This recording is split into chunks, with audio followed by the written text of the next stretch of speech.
Symmetry and glass blowing. Let's get into it. So there are actually two types of glass blowing.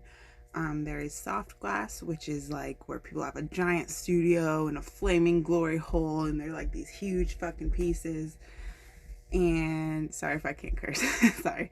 But and then there's borosilicate glass, which is what I'm more familiar with, where like this picture of the legend Bob Snodgrass, where they have like a tabletop setup. That's called lamp working. And then the kind of glass that you use for this is like really sturdy. It's like long after you're gone, your glass is still gonna be here, you know? So that's the kind of glass that I'm more familiar with personally.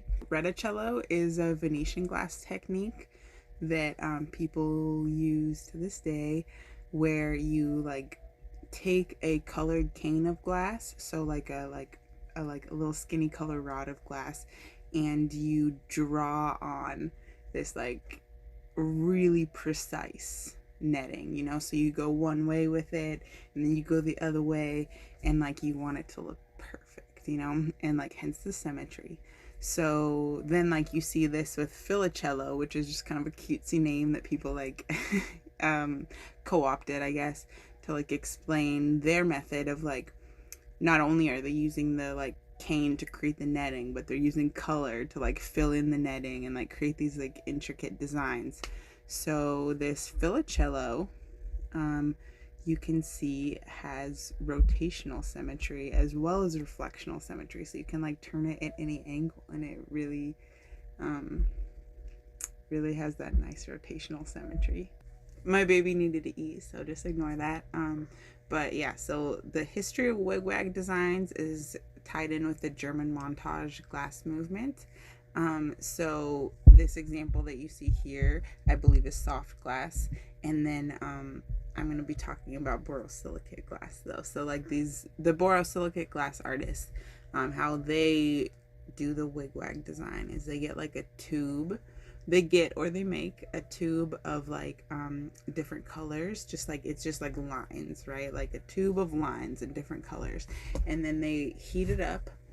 And why I keep going like this is because you really have to like rotate it over your torch. But they heat up their line tubing, and then they like twist it and compress it, and they create these patterns with it, which is like phenomenal, you know?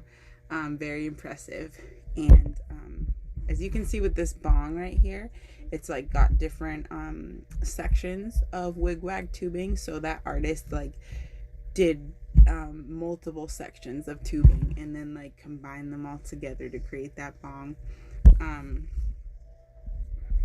So you can see in this next slide, you can see the beautiful reflectional symmetry of this one. Like if you cut it right down that opal. So in borosilicate glass, when people say they have an encased opal, it is a synthetic opal because natural opal would explode if you tried to encase it. So they have this synthetic opal encased, and if you cut it right down the center of that synthetic opal, you would get like a perfect reflection, which is amazing when like you realize that they're just like spinning it with their hands on a, you know, like over a flame, and like putting it in the right like right like compression and like twisting and turning, and for that to not explode, for a glass piece to not crack or like have anything bad happen to it, like they have to have such a mastery of like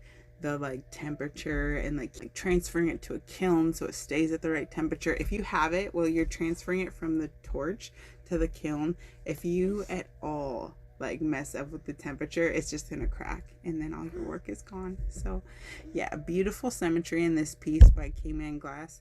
And then this one to the right is like, I picked that one specifically because of the rotational symmetry, and just gorgeous example of a wigwag pattern with rotational symmetry. And yeah, thank you for watching my presentation about glass blowing. I would love to hear, you know, about your experiences with glass blowing, like the first time you saw someone doing like a glassblowing expo or whatever. If you're from Oregon, I bet you've seen that. And I'm excited to watch all your guys' presentations. I've watched a couple already, and this is gonna be a fun term. I can tell already, just like by the vibe of the class. So have a really good weekend.